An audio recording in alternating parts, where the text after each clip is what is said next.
Hello and welcome, Chiro Thought Leaders. We have a really cool training planned for tonight titled The Three Pillars of Practice Success. And this is the first time you're seeing this because this is the first time it's been presented, even though behind the scenes we've been working really hard on this, filmed hours and hours of video, which we can talk about and discuss later on, and putting hours of editing into those videos as well. It's going to be awesome. All of the training is going to be really cool. And tonight, I'm going to go ahead and let Dr. Zaino introduce some of the three pillars and say hello. So I'm going to transfer it over to you, brother. Good. What's going on, everybody? It's what's going on, heroes? Thanks, Tabe. Yep. All right. So, when Tabor, how long have you been in practice now? 8? 10. No, 10 years? Yep. 10. Yep. So Tabor and I, we got 22 years of experience combined. Isn't that crazy? That is crazy. It's like I narrowed it down to because to distill it to the very 3 basic things that if you have down and you realize it takes care of it all. And it really exposes some things, because sometimes we get so caught up in all these things that we don't really realize these are the main things. And if we get stick to these main things and these main problems and realize it, then your life will be extremely easier. And you'll know going in, like when I go in, I don't think I got, like, you gotta understand the way I live my life. I don't go in saying I got these 15 things to handle. That's too much. I need, like, the smaller the better, like the less things that I need to conquer, the better. So I try to just distill things down into what's the 1 or 2 things I need to crush. And in crushing those, all the other dominoes fall. Because I think sometimes in chiro, we're knocking down and we're tackling the little dominoes that really don't impact the big thing. Yeah. I mean, yeah, you make results here and there, but like if you could hit the big ones, the primaries, everything else will fall where it needs to be. So through that, I really got it down, and you'll be amazed. The first thing that I know a lot of coaches are not going to tell you, schools won't tell you. Everybody wants to be well, first of all, it's going to be no bullshit tonight, because it can't be, because we got to be absolutely honest. So the fact that, what is it, Tabor? You're up to the research now. How many people know about chiropractic right now, roughly? What's that percentage? The percentage that I've seen was 4.2%. 4.2? 4.2, according to a Gallup poll. Yeah, right. So 4.2%. So we're totally blowing on that one. Number 1. So that should tell us automatically that the number 1 pillar, the reason why this profession and your office, and this kind of goes hand in hand with what Tabor's doing, is obscurity. Yeah. Right? I mean, you guys need to write that down, and if you're into tattoos, you need to tattoo it. Right. Obscurity. That's why it's 4%. Yep. What's obscurity mean? People don't know who the hell you are or what you do. Period. That's all. Because we sit down. The problem is we go to chiropractic seminars, we go to chiropractic conventions, and we rub our elbows, and we get all jolly, and we get upset, and we get excited, and we get spizzed out. Because, yeah, well, everybody in the room knows what the hell we do. Right. But then you leave the room and you complain about the medical association, you complain about medicine, and you complain about the weight loss centers, the hormone replace centers, the massage centers, you complain about the joint, you complain about all these areas, and you bitch and moan. But you know what they're doing? They're spending a hell of a lot of money to make people know who they are. And we're not. And the reason why we're not is everybody's divided in chiropractic. There's technique Nazis. There's different technique Nazis who like to sue other technique Nazis. There's people that think they own a way of correcting spine. Like it's ridiculous what happens inside the profession. So everybody's stingy. And obscurity comes out of it. So obscurity is people don't know who you are. Because every time you tell somebody what chiropractic is, they all love it. Every dinner Tabor does, every dinner I do, they all love it. They cheer, they clap. It's not just good information. It all makes sense. But no one ever, and I said, has anybody ever told you this? They're like, no. But do you know this? Yes. Are you doing something about it? They're like, no. And I'm like, and there's your blind spot. Just like Tabor's trying to do. Like, right. Everybody knows about the dentist. No one knows, like, they're not obscure. I mean, when I look around billboards, I go to the airport, it says, we got your back, or we got nerve. You see that, Tabor? in the Yeah. IAH. It says we got nerve. I mean, the Houston medical centers here, the hospitals, they crush chiropractic. We got your back, right, in the airport. We got nerve. Like, they own it because they're not obscure. So obscurity is number one. So what causes obscurity is, so Tabor said, the Gallup poll said 4.2%. Watch this. Out of those 4.2%, if we were to sit them down and said, what is chiropractic? How many people would actually answer the actual chiropractic you actually do in your office? Zero. Yeah. Maybe, well, I wouldn't say zero, forgive me, but a lot less than maybe 4.2% of the 4.2%. No, fraction. Yeah. So people are like, oh yeah, I went for it. Just because now we've got so much different chiropractic out there.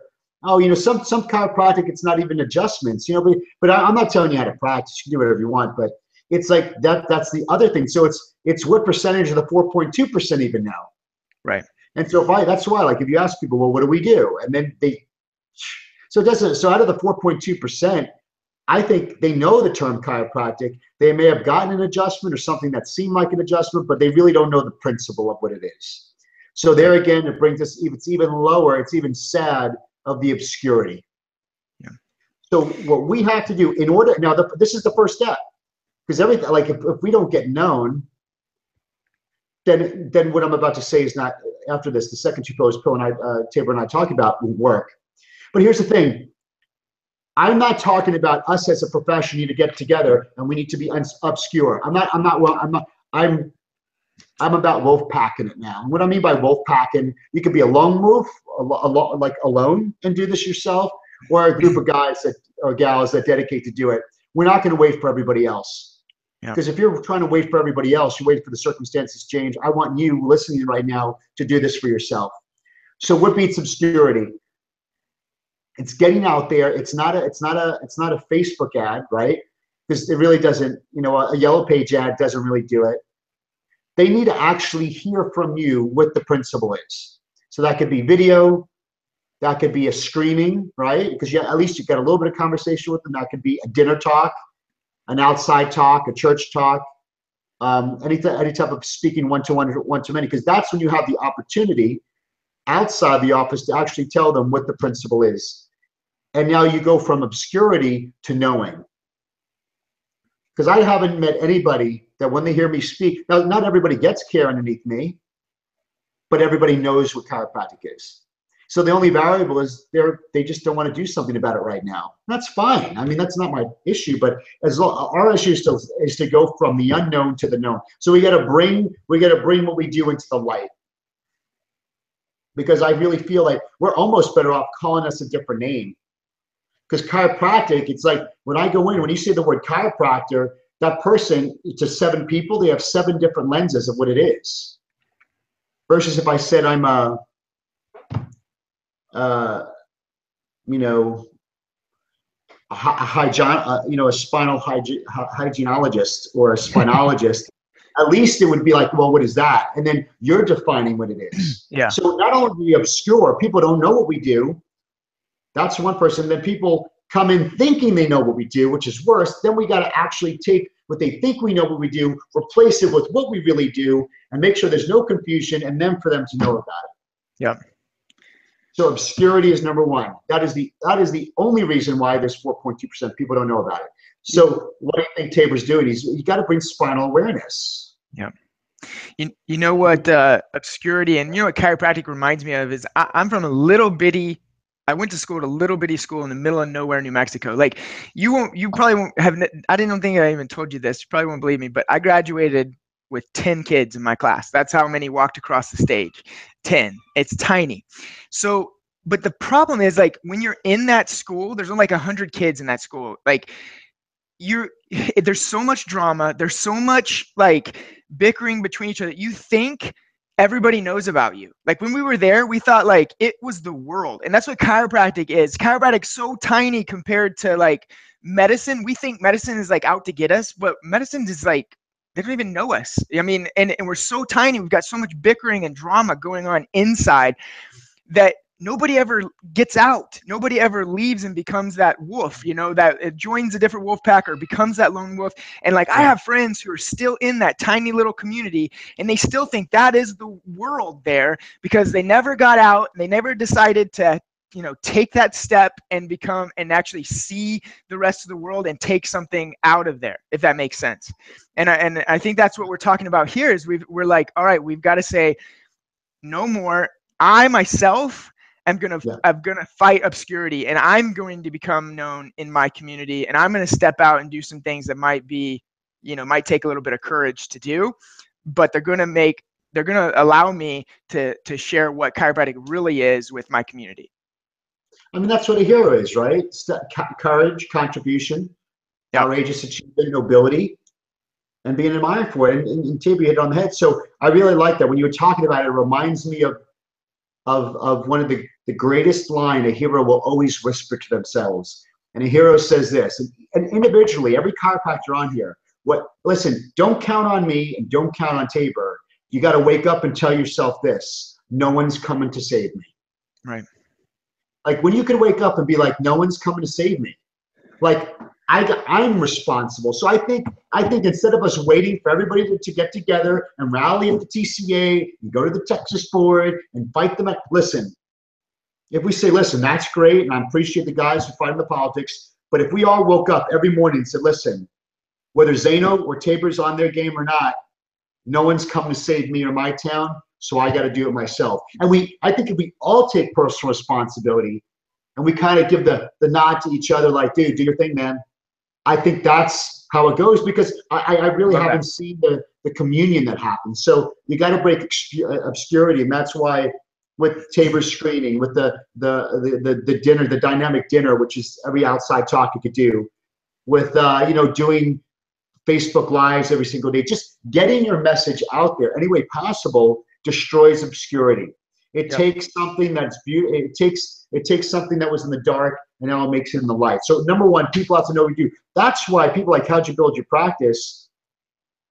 I built my practice on one thing: dinners. Because it's not because the dinner there's something magic. See, that's the thing. I don't want you to think that I'm doing a dinner to get new patients. Because I think remember, that's a lot of people get the dinner, Tabor, because they're thinking about these little dominoes. Right. My big domino is, people will not, after my dinner, there's no obscurity about chiropractic. So I go after the obscurity factor. I knock down that domino. Now, and we could do hours on that. And that's what Tabor and I, we're building up something for you guys coming out soon. So when you hear that, I want you to email us. For those of you that we do appreciate, if you do, just tell us, what are the areas that you think chiropractic is obscure at, and what do you think good ideas or some things that you would like us to develop or make for you that would make it easy for you? All right. Now the second pillar, Tabor. So now it's not obscure anymore. They know we went out, we educated them. They know what the principle is, and everybody loves it because it's that's the thing. It's gravity. You know what I mean by that? It's like this. like everybody, if I drop this, what happens? Everybody's like, it falls. If I cut the nerve, what happens? It does. Like it's the same level. It's the same level. There's not, they all get it. So now they get it.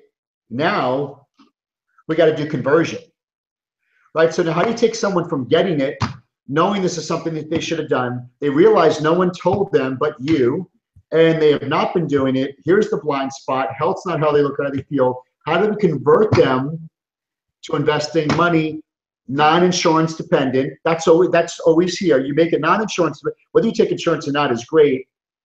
It doesn't matter, but I just want you to do it as if insurance was going to walk away tomorrow. You have to. Even when I took insurance back in the beginning, I still practice cash right. You follow what I'm saying? So it's an easy switch. So I want you guys to start practicing, because insurance is handcuffing you. And so I don't want you to be ready. Hey, listen, if it drops out, no big deal. Maybe you take a little bit of hit, but it's not going to freak you out. And now, how do we do conversion? Conversion is not doctor dependent, it's system dependent. It's a non-doctor, it's not doctor, it's system. The system of your office has to take care of it. That's your day one. That's your day one phone call. That's when they come in. As soon as that door opens, what happens? What's the greeting like? Do they run around the desk? Do they shake their hand? Do they make that feel person? If that person has big eyes because they're like, what the hell is going on? Because remember, people are used to the sliding glass door. They're not used to a fun family atmosphere, even though we think, this is great, but to other people, it's a shock. Are you able to feel the person? Not just not you got to be able to read them, going like, where's this person at? Feel them and be able to guide them to that. How's your tour? Do you get this? Does the tour show that you are the best area or the best place where other systems fail? How's your day one? What's that new patient exam look like? How's the education there? Are you winging it, or is the whole thing a system that's bringing them up a ladder, not A to Z? That's the problem, is everybody wants to take them from A to Z. We want to take them from A to B, B to C, C to D, D to E, and so forth. So the whole system needs to be there. Then how's your report of findings? How's your finances? How's the financial structure paid off? All objections met, made, addressed. Are you with the person or are you against the person? All these things. And so that's why, we developed, the whole system. Or remember we did the Zaino experience where we put all that on videotape, and you see every system right there. And our system is like a violin, meaning that it's been tried, tested, done, perfected. Roberto, remember I had Roberto for tens of thousands to go over every script, every communication point. How's your referral system going? And just make it nonverbal. Like I don't even talk to my team. Not that I love them, right? But when you're in the office, everybody should know their post. Meaning that there's no verbal. Like the only thing is we're all doing like this. If I gave Tabor a sheet of music and he played the cello, he's playing his music and he's just focused on that. And then I have another doctor on the line. I'm like, here's this rhythm on the drum. Boom, boom, boom. Just play that. And then I'm over here doing my piano piece. And then when you bring us together, it fits perfectly. But see, Tabor's just worried about the cello. I'm just worried about the piano. He's worried about the drum. So that's the way the team needs to be, where everybody is a pro. Everybody's the boss. Yep. In their position. And it creates an experience. You want an experience where the patient goes, I've never been in a place like this before. I hope you can help me. That's what they want. And this is the right place for me. I've never been in a place before. This place is different. I hope you can help me. And this is the right place for me. That's the verbiage they literally have to say on that day one. Are you building it to that point? So, right, Tabor? So they're not obscure anymore. So now that's A to B, right? They know what it is. Now B to C is the conversion process. And the conversion process isn't your report of findings. Right. It happens at the dinner. It happens when you walk in the door. And I love it. And what you're saying is exactly spot on, because I love the symphony analogy, because I do my doctor's reports on Tuesdays and Thursday nights. And you're exactly right. Like I show up, it's Tuesday. I have people in my report. My job is to give the report, and then finances are presented, and then new patients start, and we have new patients the next day, and all of a sudden it's Thursday. And I'm like, oh, well, the systems have been going even while I did the report, while I did finances, and then it shows up Thursday again. I've got more people that are waiting for me in the report Thursday night. I do my job. We do finances. Then next day, the next week, it's like, even though, I may see the new patients when they come in, like everything else is taken care of, and they're there waiting, and they've had everything that they needed when I get to the report of findings and I'm giving my doctor's report, and then it happens again and it's Thursday, and that happens again and it's Tuesday, and happens again and it's Thursday. And that just continually flows, and every employee, every team member knows exactly what they're going to do. And because it's not personality driven, yes, your team needs to have a good personality. Don't get me wrong. Like, all you have to do is worry about when you hire, just hire a nice person. All right, just make sure they're nice. But let me tell you, I think too many docs think I didn't hire an A player. No, you didn't train an A player. Like, you train them to be an A player. I mean, come on.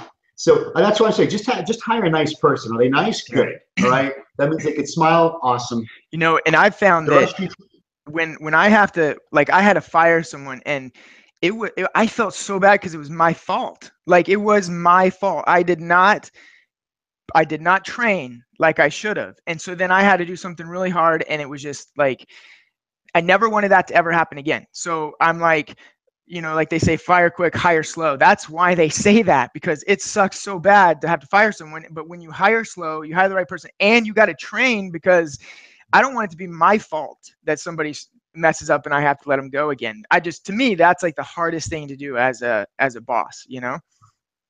Absolutely.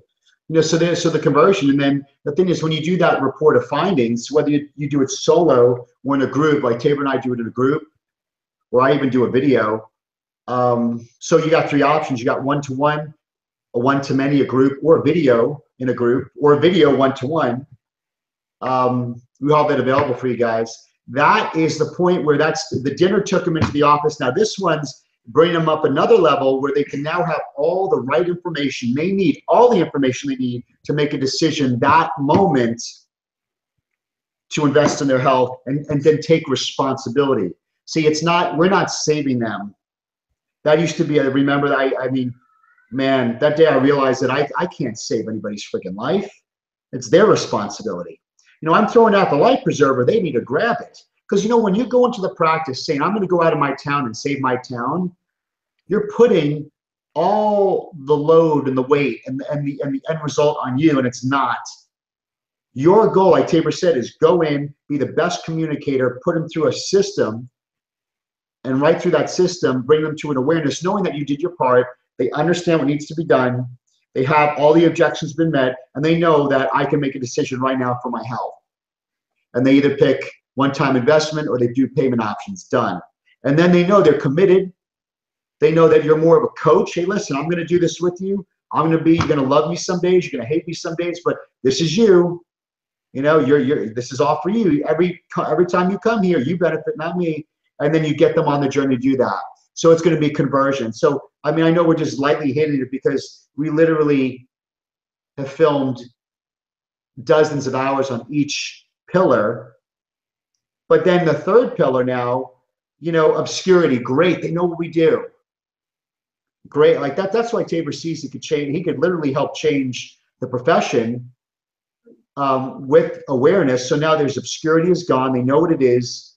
Now we convert through the very specific tested systems, and I know they're the best because they've been tried and true. I'm doing them. That now they converted to taking responsibility for the health, but still, when they start your care, when they start corrective care in your office, that is not the most important part of care at all. Right. All corrective care does, and you need to let them know this, and I think you guys aren't, because I wasn't for a while. We think corrective care, we say, yeah, we almost say, listen, yeah, the first couple months, you're going to have a miracle. Everything's going to get better. But I know you don't say that, but that's what they hear. Like, hey, the first 3 months, it's corrective care. My job is to reconnect your brain to your organs again. That's the job. After the corrective care, now that your brain is connected to your organs, now you'll start to heal. So I kind of under promise a little bit and way over deliver. You follow what I'm saying? So the thing is, but that's right. Like when we're removing subluxation, we're just reconnecting the brain and the body, the brain and the organs. Now, how long, and there's no study on it, but let's just use our logical sense. We don't need Dan Sullivan for this one, but how long does the brain need to be connected to the organs after being disconnected or reduced for years? How long does it need to be connected for regeneration and healing to start? Couple months, right? Like it's organic.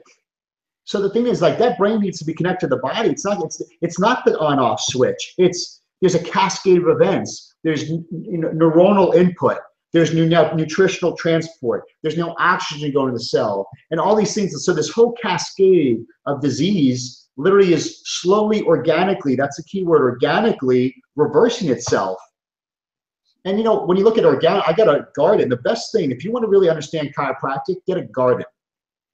Because when you get a garden, you realize organic. You realize that life does it on its time. Yeah. Right? The cucumber plant, it doesn't care. I love it, right? Like my plants, my cucumbers, my pepper plants, my eggplants, my oregano, my basil don't care that I'm impatient. It's like they're just doing their thing, right? The little flower buds, and then and then sometimes they go quick, right? It grows quick, and then they kind of chill, not so fast, and then they'll have a spurt again. So you see, it's not linear. It's just organic. And when you realize, wow, it's unemotional. It's a process of healing, but we get emotional. They get emotional, where you just sit down and say, listen, guys, the corrective phase is just reconnecting your brain to your organs as good as we can with the damage you have. And then after that corrective phase, after Tabor's 36 visits, right? You're 36, Tabor? Yeah. After Tabor's 36 visits, the lifetime, see, this is the third pillar, lifetime. Lifetime care is keeping the brain connected to the organs the best it can. And now that's when the principle of chiropractic truly does what it was supposed to do.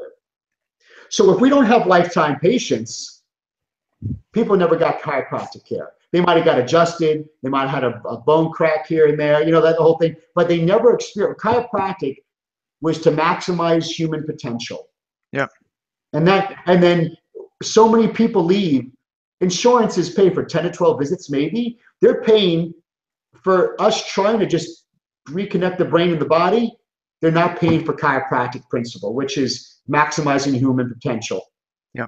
And now Tabor having over 1,200 lifetime members, and you have a couple hundred, you're probably around 300-400, slowly getting there, because we have our lifetime retention program.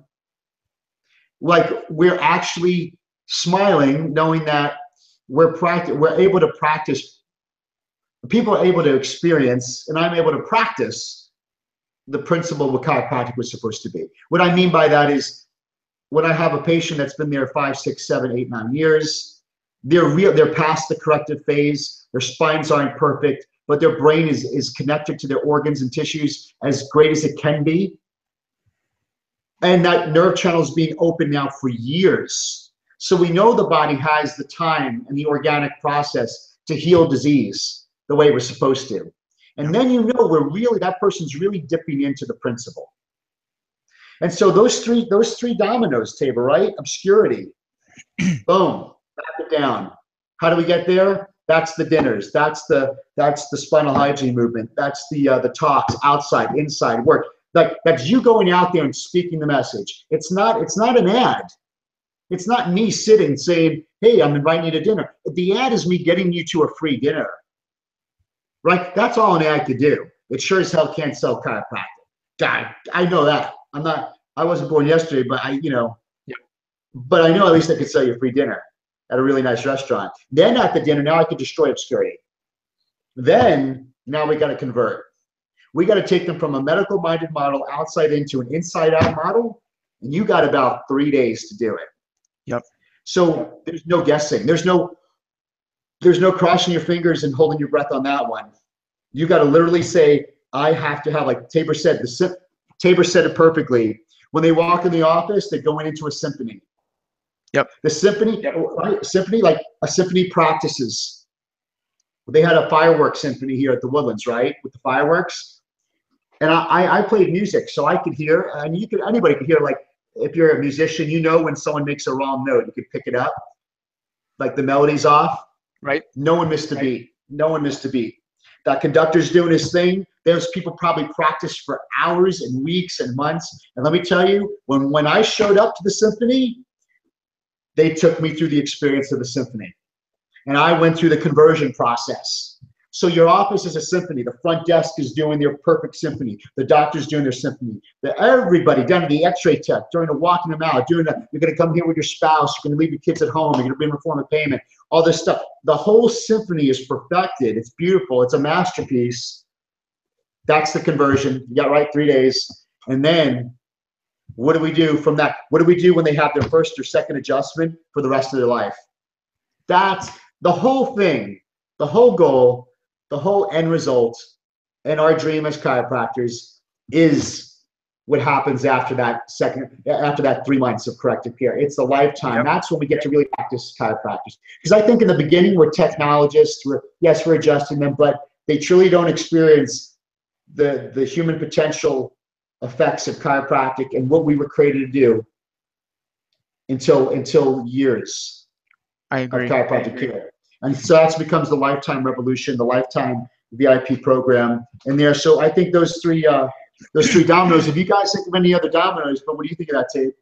Man, I was just gonna say that there's some chiropractors out there that, if you can believe this or not, but they actually don't like the word lifetime patient, right? There's chiropractors out there that like, they think we should have 24 visits and we should be gone. They should be out, and the next time they're in pain, they should come in. And I tell this story in my webinar, but I went to one of the biggest weight loss conferences in the world.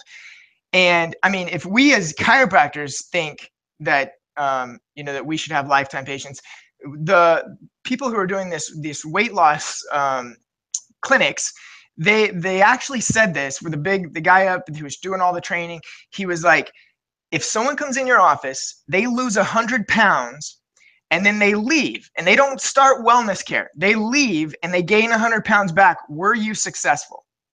No. So this is not even chiropractic, and this is weight loss. And they're like, this is a lifetime thing. This is a lifetime wellness. You need to keep that person on maintenance for the rest of their life.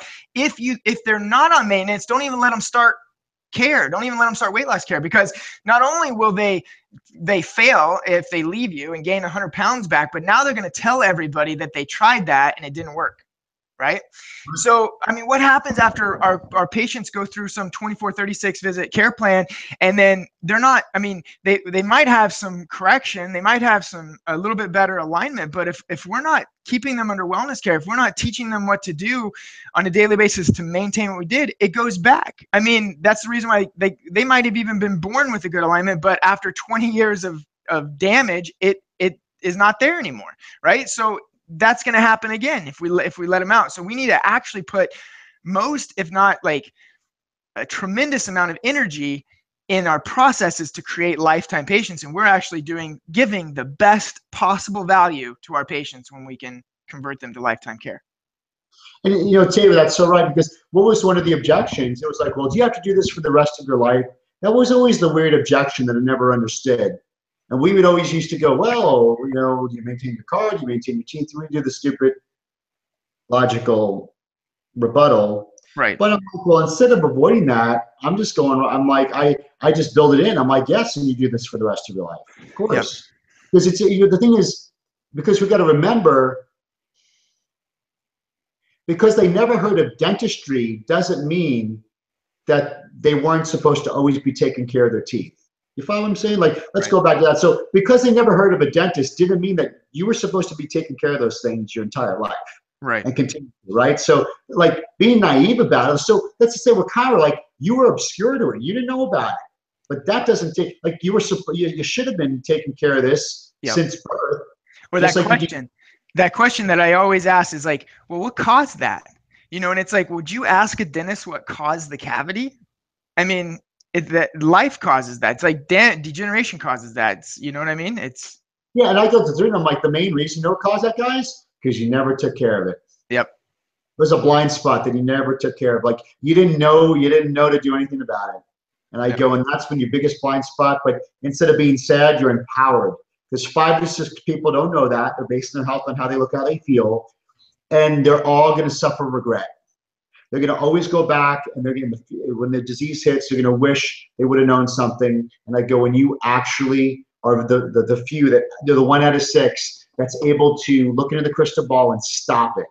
Because if you don't, you're just going to go with like where everybody else is going. It's that whole equation. Chiropractic is the simplest equation ever. It's really an A plus B, a 1 + 1 = 2 type of thing. It's, damage over time, damage, subluxation, plus decreased nerve function equals accumulated disaster. Yep. I'll throw in time, plus time, accumulated disaster. Find the subluxation, remove the subluxation, restore nerve interference, you reach your life goals. I mean, it's I really wish it's not. I wish it was just. It just can't. It's impossible to be more complicated. But just people don't know that because, and people go, Dr. Zaino, watch this. And I need to explain this and why I do it. How come you don't mention chiropractic in the beginning of your dinner? Like, hi, I'm Dr. Zaino. I'm a chiropractor. Because guys, it's not. I have to take them on a journey. And what that means is I'm going to teach them the principle, I'm not going to label the principle what it is until the very end. Because if I say, hi, I'm Dr. Zaino, I'm a chiropractor, automatically part of the room will be like, well, I don't have a neck or back pain, out. I heard those guys cause strokes, out. I don't have a pain, out. I have asthma.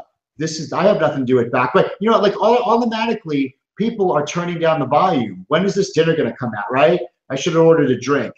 Because they already have a preconceived idea of what it is. And their idea of what it is baloney. It's not even chiropractic. So when I teach them the principle, you know, if I said, listen, you know, if I taught what happens when I throw a watermelon off a roof, oh, it's going to fall down. It's this and this and that. So, you know, it's just, and I'm like, yeah, that's the law of gravity. And I teach them the nervous system. Oh, yeah, that's true chiropractic. And people are like, wow, I never knew that. Or they say, my chiropractor never told me that. Or, wow, I didn't know any of that. So you see, we got to get them to believe in the principle so much without labeling it. Then I label it because I have to redefine it. Because if I go in there and say whatever, and I have a fight I can't win. Right. So if I may, one of the purposes of this training, number one, was to get, you know, this important information out that, you know, we're trying to help chiropractors eliminate obscurity, master conversions, create lifetime patients. Those are the three main pillars, and we'll be releasing some what I would call top-notch, best training we've ever produced at CTL, and that's saying a lot, in the next couple weeks. And so what I'd like to ask for is from our viewers, from our people on our email list, is if you have questions about eliminating obscurity, about mastering conversions, about creating more lifetime patients, send those to us. You can actually comment in the chat roll below these live chats, or you can send an email to Chris Zaino at chirothoughtleaders.com, and we'll make sure that we get all of those. Or you can just, you know, message it to us on Facebook if we're Facebook friends, or if you look up the Chiro Thought Leaders Facebook page. And we want to make sure that we just hit every single one of these questions for you, so that we can help you to raise your level, the level of your practice and the ease of practice by getting people through the door, by creating the systems that are required to convert them, and then help those people learn what's necessary to be able to become lifetime patients in your office, and to help you reach more people in your community. So if you'll send those emails again to Chris Zaino at chirothoughtleaders.com, post them in the live chat, send them to us over Facebook messaging, however you can get them to us, we would greatly appreciate it. Any of the emails that you get, you can simply reply to those emails with any of your questions that you want us to make sure we get in this training, in all the training videos that we're going to be releasing to you guys. So cool. Any questions, dude? Awesome. Let me see here. Let me check, see if we have any tonight. I'm gonna refresh the page here. Nope, we're good. We had a couple dozen people on watching us though, and we appreciate that. But yeah. Well, happy 5th of July. Yeah, exactly. Hope everybody had a great 4th. Absolutely. Well, thanks everybody so much, and you know, get that feedback to us, so when we put the final touches on it, we'll have exactly what you want. And as you know, it'll probably it's the biggest thing Tabor and I will ever be able to. I mean, we just sat down and we're like, what's the biggest, most gnarly, awesome thing we could ever do? What's everything together? You know, what's the big picture look like?